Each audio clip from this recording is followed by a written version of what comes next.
Jadi setelah kita membahas tentang paralel computing ya, serta beberapa bentuk penerapannya, sekarang kita masuk ke topik berikutnya yaitu peranan komputasi hijau terhadap cluster computing.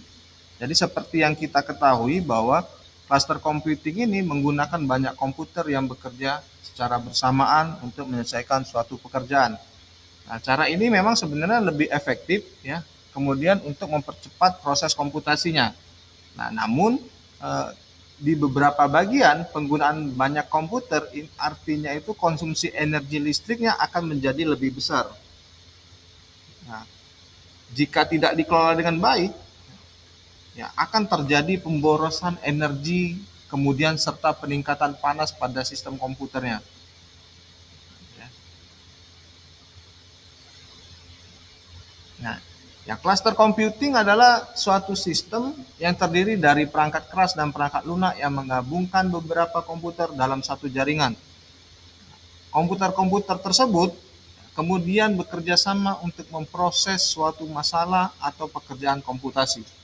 Gitu ya. Jadi dengan menggabungkan beberapa komputer dalam satu jaringan, sebenarnya sistem cluster ini dapat menghasilkan kecepatan pemrosesan yang lebih tinggi dibandingkan satu komputer. Ya, kenapa seperti itu? Ya karena pekerjaan dapat dibagi ya sebelum dijelaskan di slide sebelumnya. Ya, sebenarnya biasanya cluster computing ini dia akan bekerja dalam jaringan LAN ya. Ya, jadi artinya kalau kita ngomongin jaringan LAN ialah jaringan yang berada dalam satu lokasi atau area yang sama. Ya misalnya dalam lab yang sama, laboratorium yang sama, kemudian ruang server atau data center. Ya, kemudian ada komponen dalam cluster computing. Yang pertama ada istilahnya node. Ya, node ini ya komputer yang menjadi bagian dari sistem clusternya. Ya, jadi dalam sebuah cluster tersebut biasanya akan terdapat lebih dari 2 node. Ya, dan paling sederhana ya sebuah cluster itu bisa terdiri dari 2 node karena dia merupakan komputer yang dikerjakan secara bersamaan, bukan berdiri sendiri gitu. Jadi minimal dia terdiri dari 2 node. Ya, jadi setiap node itu yang merupakan komputer yang mandiri, ya, artinya dia memang dapat bekerja sendiri dan menjelaskan proses komputasi. Ya, kemudian yang kedua komponennya itu sistem operasi yang mendukung dari jaringan sendiri.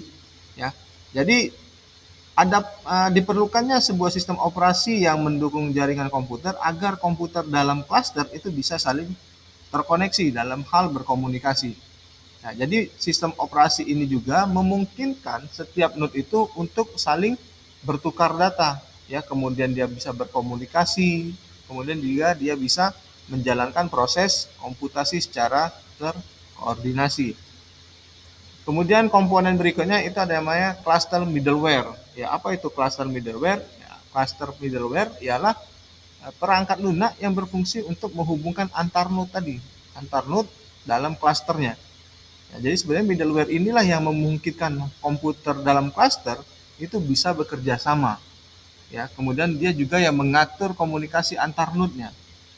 Ya, jadi sebenarnya sistem cluster middleware juga itu akan mengatur bagaimana pekerjaan dibagi dan dijalankan secara paralel. Itu untuk cluster middleware. Kemudian komponen yang terakhir ada yang namanya aplikasi yang mendukung untuk pemindahan tugas. Jadi aplikasi atau program yang mendukung pembagian atau pemindahan tugas dalam cluster ini, nah, dia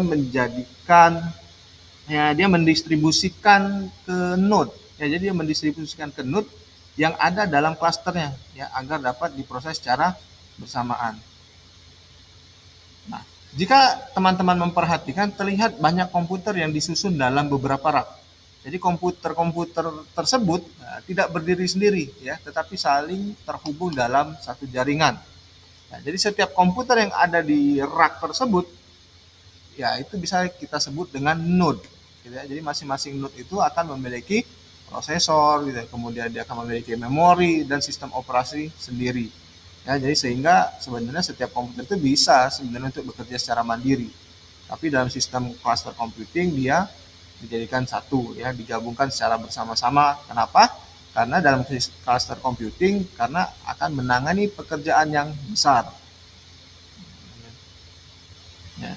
Nah, jadi kalau kita pada gambar juga pada sistem cluster sebenarnya yang tugas yang besar tadi akan dibagi menjadi beberapa bagian kecil. Jadi tidak mungkin dikerjakan oleh satu node saja, ya minimal 2 node yang mengerjakannya.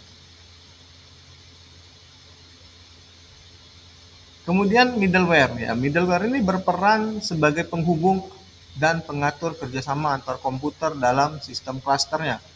Ya, jadi ya, terdapat lapisan di dalam perangkat lunaknya yang berada di antara sistem operasi dan aplikasi, ya. Jadi sebenarnya fungsinya itu menghubungkan dan mengatur komunikasi. Ya.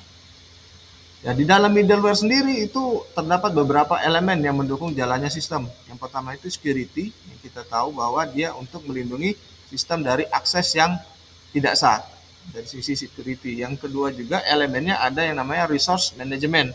Artinya dia mengatur penggunaan sumber daya dari komputernya, baik itu prosesor, memori, ataupun penyimpanan. Kemudian elemen berikutnya ada yang namanya data management. Ya, artinya dia mengatur untuk proses penyimpanan, pengiriman, bahkan pertukaran data antar node-nya. Ya. Yang terakhir elemennya itu ada yang namanya information service. Jadi informasi mengenai kondisi sistemnya seperti status node, ya, kemudian bagaimana penggunaan sumber dayanya dan segala macam. Ya, jadi ada 4 elemen, ada security, resource management, ada data management, dan information service. Ya, kemudian klaster komputer juga dapat digunakan untuk berbagai tujuan. Ya, pertama namanya ada yang namanya untuk menjaga sistemnya tetap aktif atau high availability. Yang kemudian yang kedua tujuannya untuk membagi beban kerja atau istilahnya load balancing. Yang terakhir tujuannya meningkatkan kemampuan komputasi, ya, high performance computing. Gitu. Jadi kalau kita bahas-bahas dari yang pertama itu ada high availability computing, sebenarnya sistem itu tetap berjalan meskipun salah satu komputernya akan mengalami gangguan atau kerusakan. Itu yang namanya high availability cluster, ya. Jadi jika ada node yang gagal atau mati, maka node lain akan langsung mengambil alih pekerjaannya. Itu untuk elemen yang pertama. Yang kedua ada yang namanya load balancing cluster. Jadi dia akan membagi beban kerja ke beberapa komputer. Ya, jadi dengan pembagian beban ini, ya, pekerjaan ini sebenarnya sistemnya akan lebih stabil dan lebih cepat. Kemudian elemen yang eh, ketiga itu ada namanya high performance cluster. Artinya komputasi yang membutuhkan kemampuan untuk perhitungan yang sangat besar dan sangat cepat. Gitu ya. Biasanya kan kalau kita ngomong yang ketiga itu biasa banyak digunakan untuk melakukan penelitian-penelitian ilmiah, gitu ya, atau NASA untuk astronomi dan segala macamnya. Ya.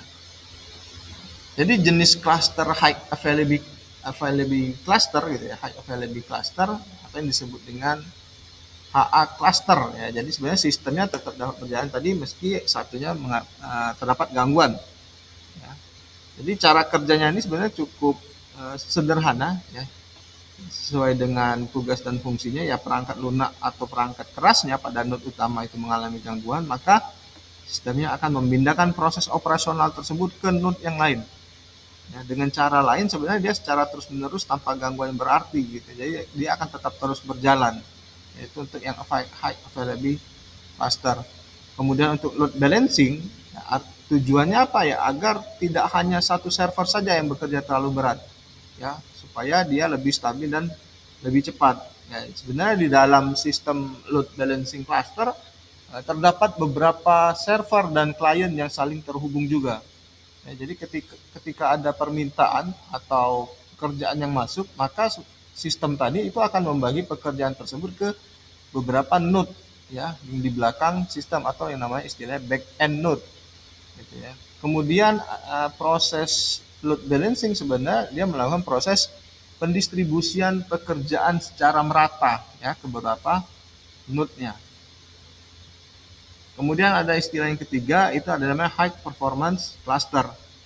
Jadi di dalam high performance cluster itu bertujuan untuk meningkatkan proses komputasi, gitu ya. Kemudian di dalam high performance cluster juga ada sebuah tugas besar yang akan dipecahkan menjadi beberapa bagian kecil. Kemudian bagian tersebut tadi dikerjakan oleh node yang berbeda secara paralel. Ya. Ya, tetapi dalam cluster high performance itu biasa digunakan untuk perhitungan yang kompleks dan cukup besar ya, seperti penelitian, ya NASA, astronomi dan segala macamnya. Nah, ini ada beberapa kelebihan dari cluster computing. Gitu. Yang pertama, dia lebih sederhana dalam memanage server ya, lebih simple. Ya, artinya lebih terpusat dan lebih mudah untuk diatur dalam sebuah satu sistem yang terintegrasi. Ya. Kemudian kelebihan kedua ada yang namanya lebih fleksibel untuk dikembangkan. Ya, artinya apa ya namanya fleksibel? Artinya dia bisa admin itu dapat menambahkan node-nya atau server baru ya tanpa harus mengganti secara keseluruhan sistemnya. Kemudian kelebihan ketiga, biaya perangkat kerasnya itu dapat disesuaikan. Artinya apa? Komputer atau server biasa ya, itu juga bisa melakukan pekerjaannya ya disesuaikan dengan anggaran dan kebutuhan. Yang keempat, kelebihannya itu ialah pengelolaan sistem yang menjadi lebih mudah. Artinya satu database atau sistem utama didukung oleh banyak server ya. Jadi jika terdapat banyak server itu menjalankan sistem atau database yang berbeda, dia akan saling support. Yang kelima atau yang terakhir kelebihannya ya biayanya lebih murah dibandingkan dengan superkomputer. Nah, artinya apa? Cluster computing itu menjadi alternatif yang lebih ekonomis ya untuk pekerjaan-pekerjaan yang berat atau besar. Nah, tetapi secara kelebihan ada juga yang namanya kekurangan. Yang kekurangannya apa? Yang pertama, ya, dia pembuatan program yang harus lebih kompleks. Kenapa seperti itu? Karena cluster computing itu berbeda dengan program pada satu komputer biasa. Ya, dia harus dirancang khusus agar ya bisa dijalankan secara paralel di beberapa node-nya. Nah, ini yang membuat dia menjadi lebih kompleks. Yang kedua, kekurangannya ya pekerjaannya harus bisa dibagi dengan baik. Nah, ya. Jadi dalam cluster computing ya tugas yang dipecah menjadi beberapa bagian itu harus memang dibagi dengan sangat baik ya. Jadi kalau tidak dibagi dengan baik akibatnya apa? Ya beberapa node bisa saja menganggur. Artinya sementara node yang lain itu bekerja terlalu berat akibat dari pembagian yang tidak baik. Kemudian yang ketiga adanya delay ya dalam komunikasi antar node-nya ya. Jadi setiap node tadi berada pada komputer yang berbeda dan terhubung melalui jaringan. Nah, ini bisa menyebabkan delay ya, atau keterlambatan waktu. Nah, kemudian delay ini terjadi ketika apa? Ketika node-nya itu harus mengirim dan menerima data dari node lain melalui jaringan. Ya. Jadi jika jaringan tidak cukup cepat, maka proses komputasinya itu menjadi bisa lebih lambat. Ya, itu kekurangan dari cluster computing. Ya, kemudian ada yang namanya implementasi LL Grid di MIT. Ya, jadi kalau pada slide ini kita bisa ditunjukkan salah satu contoh penerapan teknologi komputasi yang dilakukan di MIT. Ya, salah satu Massachusetts Institute of Technology. Ya, dia melakukan riset. Ya, dia mengembangkan sebuah sistem namanya L2 Grid gitu ya, L2 Grid itu merupakan layanan komputasi yang berbasis cluster computing gitu ya. Jadi penerapan konsep green computing di dalam infrastrukturnya itu hampir 70% komponen energi yang digunakan dalam sistem L2 Grid itu dirancang untuk mendukung sebuah green computing gitu ya. Jadi sebenarnya salah satu cara yang dilakukan itu ya dengan memanfaatkan energi terbarukan seperti sinar matahari gitu ya. Dia menggunakan seperti itu. Kemudian juga L2 Grid juga mengembangkan atau dia dikembangkan untuk mengatasi beberapa kelemahan yang biasa muncul di cluster computing. Ya. Itu untuk yang L2 Grid. Nah, kalau kita lihat pada gambar yang ada itu melihat sebuah ruangan server ya atau data center yang berisi banyak komputer ya yang tersusun rapi dalam sebuah rak-rak server. Ya, di dalam cluster computing setiap server yang ada di rak itu berfungsi sebagai node gitu ya. Jadi semua node tersebut itu saling terhubung dia bekerja secara paralel untuk menyelesaikan pekerjaannya lebih cepat. Ya, tapi ada beberapa tantangan besar seperti konsumsi energi yang sangat tinggi, gitu ya.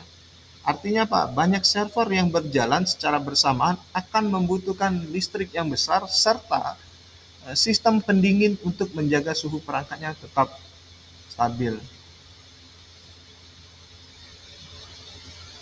Ya, jadi seiring perkembangan dari teknologi, ya cloud computing ini terus mengalami perbaikan dan penyempurnaan. Ya, jadi sistem cluster itu terus dikembangkan agar menjadi lebih efisien dan lebih optimal. Ya, salah satu bentuk perbaikan yang dilakukan ialah memanfaatkan topologi dan paradigma peer to peer ya dalam sebuah jaringan cluster computing. Kenapa peer to peer? Ya, karena konsep dalam jaringan komputer itu setiap node atau komputer itu memiliki kemandirian. Artinya apa? Setiap node itu tidak hanya berfungsi sebagai klien saja, dia juga bisa bertindak sebagai server bagi node lainnya. Ya. Nah, kemudian kalau kita lihat pada gambar juga ya terlihat beberapa jaringan yang berbeda yang saling terhubung melalui internet. Ya, kalau kita lihat ada network 1, 3, dan 2 itu yang saling terhubung melalui internet. Jadi sebenarnya setiap komputer itu dapat bertindak sebagai sharing node-nya. Ya, selain itu juga terdapat yang namanya mobile peer. Apa itu mobile peer? Ya komputer atau perangkat itu dapat tergabung dalam jaringan yang fleksibel. Ya, jadi dia bisa berpartisipasi dalam proses komputasinya. Yang kedua, pemanfaatannya itu ya banyak dimanfaatkan untuk dalam pengelolaan big data. Ya. Ya, jadi di sini cluster computing itu akan berperan penting. Gitu ya. Apa perannya? Ya dia menggunakan banyak komputer tadi, gitu ya. Dia dapat dibagi, kemudian diproses secara bersamaan. Kemudian yang ketiga, perbaikan lain yang dilakukan pada cluster computing ialah melakukan proses pengembangan atau perbaikan framework ya dan algoritma yang digunakan dalam sistemnya. Ya, jadi dalam cluster computing biasanya digunakan berbagai algoritma khusus yang bertujuan untuk mempercepat proses komputasi. Ya. Tujuannya apa? Ya agar prosesnya lebih cepat gitu ya, kemudian lebih efisien dan tidak membuang terlalu banyak sumber daya. Ya, sebenarnya selain itu juga dalam sistem cluster ini digunakan yang disebut tadi framework, gitu ya, itu dapat diartikan sebagai pedoman dari konseptualnya, frameworknya, ya untuk mengatur bagaimana sistem clusternya bekerja. Ya, jadi framework ini sebenarnya acuan dalam pengembangan atau pengelolaan sistem cluster computingnya. Ya, kemudian ada yang namanya kolaborasi dengan grid computing. Ya, jadi cluster computing juga dapat dikombinasikan atau dikolaborasikan dengan namanya grid computing. Tujuannya apa penggabungan ini? Ya supaya menciptakan sistem komputasi yang lebih kuat, kemudian lebih luas jangkauannya, serta lebih efisien untuk penggunaan sumber dayanya. Ya, salah satu keuntungan dari kolaborasi ini dengan grid computing ialah kinerja komputasinya yang lebih baik dengan konsumsi energi yang lebih rendah. Ya, biasanya sebenarnya konsep ini itu sangat banyak sekali diterapkan di lingkungan perguruan tinggi. Ya, kenapa seperti itu? Ya karena perguruan tinggi umumnya akan memiliki jaringan komputer yang sangat luas, ya, seperti ada laboratorium komputer, gitu ya, kemudian ada data center atau pusat datanya, kemudian mungkin juga ada berbagai fasilitas teknologi yang terhubung dalam suatu jaringan komputer. Nah, itu yang bisa dikolaborasikan dengan grid computing. Ya, kemudian bagaimana implementasinya? Ya, untuk menerapkan kolaborasi cluster computing dengan grid computing, ya banyak sekali langkah-langkah yang bisa dilakukan. Yang pertama yang pasti kita akan menyediakan infrastruktur jaringan komputernya. Ya, jaringan yang biasa digunakan itu kan ada yang namanya intranet, yang lokal atau yang internet, yang public, gitu ya. Nah, jadi sebenarnya jaringan ini dapat menggunakan berbagai macam media untuk koneksinya, baik mau menggunakan kabel maupun yang nirkabel. Ya. Jadi semua sistem cluster itu tersebut dihubungkan ya, ke jaringan publik agar saling berkomunikasi. Jadi kalau kita lihat di gambarnya tadi ada network 1, 2, dan 3 itu terkoneksi dengan internet. Nah, disinilah peran dari grid computing tadi sebagai sistem backbone-nya. Ya, jadi dia menghubungkan dan dia juga mengatur bekerja sama dalam satu sistem yang memiliki komputasi yang lebih besar. Nah, kalau kita melihat gambar yang ada, ya sebenarnya gambar ini menunjukkan bagaimana beberapa klaster computing yang berbeda dapat dihubungkan melalui grid computingnya, ya sehingga dia akan membentuk sebuah sistem yang komputasinya lebih besar. Ya, jadi kalau teman-teman lihat sebelah kiri gambarnya itu terdapat beberapa klaster yang memiliki fungsi yang berbeda. Ya, kalau kita lihat ada biofluid cluster, ya sebenarnya kalau seperti itu dia akan menggunakan untuk penelitian aliran fluidanya atau simulasi ilmiah. Kemudian ada yang namanya nanostructure cluster, artinya untuk penelitian material skalanya nano. Ya, kemudian di bagian bawahnya itu ada yang namanya development cluster, artinya melakukan pengembangan sistem dan aplikasi. Ya. Jadi sebenarnya setiap cluster tersebut biasanya berada di dalam laboratorium atau unit penelitian yang berbeda. Kemudian juga ketika kita lihat di bagian tengah itu terdapat yang namanya public network, gitu ya. Jadi dia akan menggambarkan jaringan internet publik, ya, yang digunakan untuk menghubungkan ya berbagai klaster yang berada di dalam lokasi yang berbeda. Ya, jadi sebenarnya melalui jaringan ini ya, berbagai klaster tadi dapat bertukar data, gitu, kemudian dapat bekerja sama juga. Kemudian kita lihat di bagian bawah itu ada yang namanya mini grid backbone. Ya, sebenarnya bagian ini berfungsi sebagai jalur utama juga yang menghubungkan berbagai klaster tadi dalam sistem grid computingnya. Kemudian ada yang namanya central cluster, ya, atau cluster utama. Artinya apa? Ya, di bagian bawah itu terdapat Fulton School Central Cluster, ya, 25 proses. Nah, jadi ini merupakan klaster utama yang memiliki kapasitasnya komputasi besar, ya. Artinya dia sering digunakan untuk melakukan pusat pemrosesan atau pengelolaan sistemnya. Ya, jadi terlihat bahwa storage di bagian bawah juga itu ada storage cluster, itu berfungsi untuk melakukan proses penyimpanan data yang dilakukan oleh sistem komputasi. Ya, jadi cara kerjanya bagaimana? Ya, secara sederhana sebenarnya yang pertama setiap cluster itu memiliki fungsi komputasinya masing-masing. Itu yang pertama. Yang kedua, semua cluster itu terhubung melalui jaringan publik atau internet. Yang ketiga, ada yang namanya grid computing, itu akan bertindak sebagai sistem yang menghubungkan dan mengkoordinasikan berbagai cluster tersebut. Nah, dengan demikian, seluruh cluster itu dapat bekerja sama sebagai satu sistem komputasi yang sangat besar. Itu kolaborasi cluster computing dan grid computing. Nah, jadi untuk video kali ini saya akhiri sampai sini. Lebih dan kurangnya saya mohon maaf. Sampai ketemu lagi di video berikutnya.